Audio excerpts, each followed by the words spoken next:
The question is find the angle between two vectors A and B with magnitude root 3 and 2 respectively having A dot B is equal to root of 6.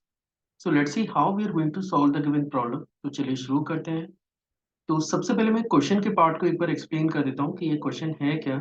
आपको दो vector given है जिसमें first vector A है, दूसरा vector B है और दोनों का मैग्नीट्यूड आपको दे रखा है। तो in the question it is provided कि अगर आप ए वेक्टर का मैग्नीट्यूड निकालते हैं तो ये डाटा आपका रूट 3 के इक्वल है, और इनकेस अगर आप बी वेक्टर का मैग्नीट्यूड कैलकुलेट करते हैं तो ये डाटा आपके पास 2 के इक्वल है।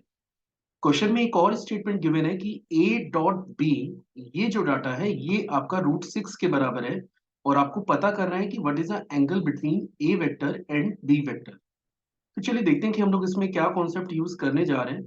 तो जैसा कि आप जानते हैं कि अगर आपके पास दो वेक्टर है, let this is the first vector A और एक अनदर वेक्टर आपके पास बी है, और सपोज अगर आप इन दोनों वेक्टर के बिटवीन का एंगल थीटा है, तो ए डॉट बी, अगर मैं इस ऑपरेशन की बात करूं तो ये इक्वल होता है mod of A into mod of B into cos of theta. और यहाँ पे ये जो थीटा है that is the angle between A vector and B vector.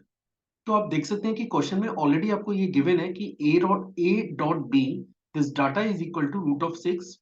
Mod of A की बात करें तो ये डाटा आपका रूट 3 के इक्वल है। मॉड ऑफ बी की बात करें तो ये डाटा आपका 2 के इक्वल है, और दैट इज कॉस थीटा।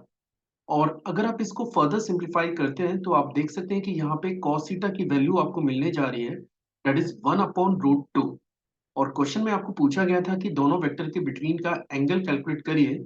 तो आपको पता होगा कि अगर मैं कॉस ऑफ थीटा अगर मेरा 1/√2 है, तो यहाँ से अपन थीटा के ऊपर कमेंट कर सकते हैं विच इज इक्वल टू पाई/4, और we can say that is 45 degree.